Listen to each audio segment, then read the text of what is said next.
All right, let's hit it.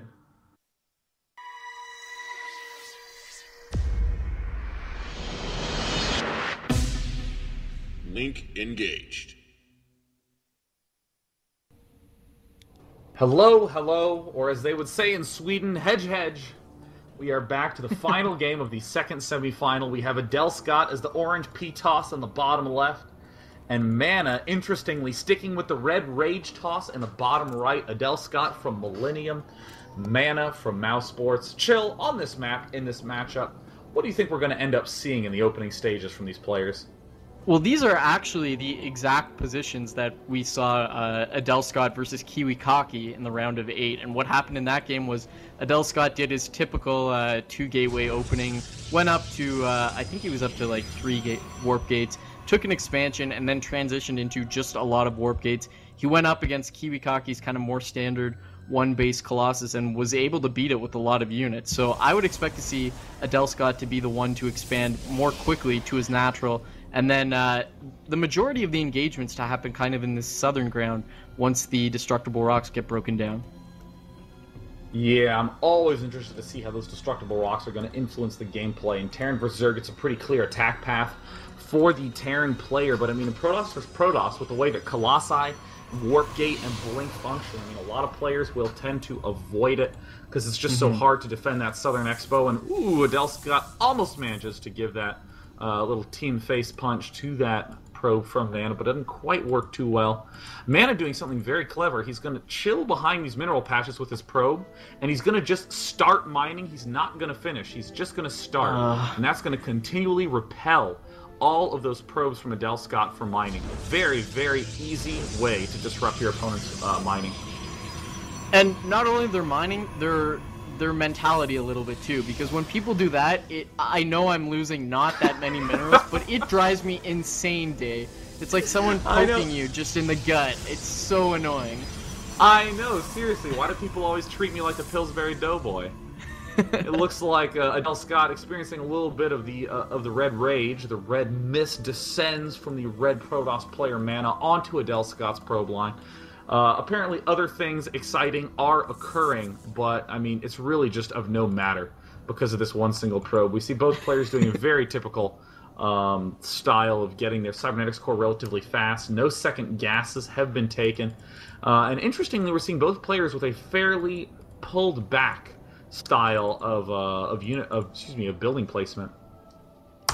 Yeah, and also taking a look at the energy on the nexuses, we have Adelscott at 25 and MaNa up at 50, so going to be interesting to see who's really pumping out that warp gate tech and who's not. MaNa now starting his warp gate but not chrono boosting it, using one chrono boost on the first stalker to get that out, deny scouting, rallying that gateway over to his zealot as the zealot stands over on the ramp, and Adelscott's still trying to deal with this probe in his main base as he throws down the second gateway, now chrono boosting out his warp gate technology. It's at about 50%, and MaNa's still got a little bit of chrono boost here. He's up at 50 energy. That's actually very, very surprising from a player of MaNa's caliber. We're seeing MaNa also opt to get that second assimilator out as well, when you don't really see anything of that sort from Adelscott, just sticking with his usual 3 warp gate style like that quite a bit. But you know, there were games between MaNa and Sake where MaNa just went for a very calm 3 warp gate, opting for a faster sentry, and ended up just doing some amazingly effective force fields at the bottom of his ramp to be able to deal with all that aggression from Sake. So, I mean, if Adelscott does opt for the 4 warp gate, it could be a lot of trouble. But it looks like no, Adelscott might just be going for a fast expo. And looks like MaNa may be going for that blink play yet again. He's got the 2 geysers up, only going for the 3 warp gates. Hasn't dropped that Twilight Council, but I wouldn't be surprised to see it. Let's see how he transitions out of this as warp gates are about to finish for him. The probe moving towards the natural, so maybe...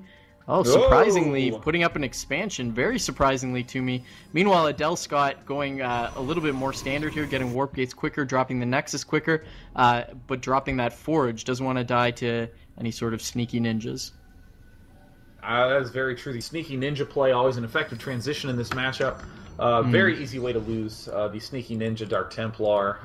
Pretty common nowadays. Used to be a little bit more surprising, but especially with people loving their blink play so much, it's an easy next step to get those DTs up. And you know, Adelscott is one of the few players who we've seen consistently get that +1 attack upgrade, and surprisingly +1 attack and armor makes a Protoss army much, much stronger than a 0-0 Protoss army. And we're seeing MaNa, I'm not quite sure how much I like this play, getting a really fast robo after the expansion. He's going to have a hard time keeping up all his gateway production and pumping out of that robo at the same time. Yeah, MaNa just looks a little off balance to me. He's got a lot of Vespian gas actually coming in, not keeping up the ideal production with his gateways. I would have liked to see him slow down that second assimilator, get his Nexus up, get those units so that he doesn't die to any sort of quick attack, and then put the second assimilator down. We can see he's consistently buffering a lot of gas there, going up to 200 gas at times, which he just really doesn't need. Meanwhile, back at Adelscott's main base, he's got the single cannon up, going to double pylon to double power that so that doesn't get taken out. Now putting down his assimilator, and I really like that. The only thing I don't like, a little bit supply blocked here as he remedies that fairly quickly. No transition yet out of Adelscott. He's just got the 3 warp gates, and that's just fine for him, starting +1 and making a lot of units, Day. And you know, I think one thing that is very helpful about the +1 is it's an obvious excuse to chrono boost. A lot of times you'll see players not quite, you know, spending chrono boost, such as Adelscott in the previous game, because it can sometimes be a little bit hard to remember to just chrono boost something that's not super significant, you know. Should be like, all right, chrono boost my gateway so I can get more gateway units a little faster. You know, the +1's like the obvious drain for that chrono boost. But with all that being said, we're seeing Adelscott spend absolutely no chrono boost. So you know what? No big deal. Meanwhile, back in MaNa's main, it looks like also no transition quite yet. Nope, there's the robo going down right now for MaNa. And now that we're seeing all those warp gates out for Adelscott, I think we're going to end up seeing the food count for Adelscott just skyrocket, while MaNa's going to have a little bit of a hard time keeping up. And we actually did see that situation occurring already until Adelscott supply blocked himself. He was sitting around 6 to 8 supply above MaNa. Now finishing that pylon puts him up 6 supply yet again, and beginning to break down the destructible rocks. You know, MaNa's got to be careful. I'm not sure if he's aware of this, but you know, when this army comes knocking at his back door, if he doesn't have that Colossus out to defend himself, it's going to be a lot of trouble. Actually, may not be. He's got 2 sentries out, a lot of energy on them, and force field lasts almost forever. So he'll probably be able to defend that, but if he's not quick in pulling that army back and Adelscott gets through the rocks and gets up there, that's going to be a difficult situation. And look at this, actually sending half his army through the middle and the other half moving through the bottom ground. And now I finally see that sneaky observer that MaNa had at the back door, so clearly aware of this army moving to the back door. This is such amazing timing by Adelscott. I mean, look at this. They're just the first Colossus for MaNa has popped out, and range is only halfway done. This is going to be really hard for the opponent to be able to hold this off. MaNa, who's just, you know, playing as well as he can, is still in an extremely tough situation because there are units just swarming in from all sides. Look at Adelscott building units up at the front and at the back. MaNa doesn't quite know where to position everything. This is such amazing timing. He's just got so many warp gates, and he's actually got Blink on the way. Blink about to finish. Blink is now complete. So that may be the trigger for Adelscott to actually move in. And looks like MaNa has just completely doesn't care about the backdoor and moves over to the natural expansion. He's at 104 supply. Meanwhile, Adelscott at 116. Colossus coming back, force field, and Adelscott just says, see you later, blinks out. How many warp gates is he actually sitting on? I believe he's got about 5 warp gates. And really keeping a lot of pressure, going in the front door, that gets force field, now going in the back door, force field again, able to blink up. There's not enough units here for MaNa. He's trying to put force field to stop the mobility of the stalkers. but the Zealots get up, the force fields are starting to fade. Adelscott is breaking through all fronts, he's moving to the front door actually. He's assaulting the Nexus, the Zealots cannot get up the ramp as the force field's holding him back. Now down, Adelscott through the front door. Adelscott runs away at the back door, but he's got a significant amount of Stalkers, warping in more Zealots. The natural for MaNa completely broken. He doesn't have enough income to continue to warp in units. Colossus able to move in. Blinking forward is Adelscott, taking one out. Second Colossus still alive, taking a lot of hits on the Stalkers, but the Zealots in a complete flank. Adelscott completely moving in and crushing MaNa. He's got so many units in here, and that is going to be it. That is how you do it with just gateway units. GG by MaNa. I like this kid. Wow. He plays really nicely. Wow. Gosh, I mean, I think everybody knows that MaNa is one of the best Protoss players alive.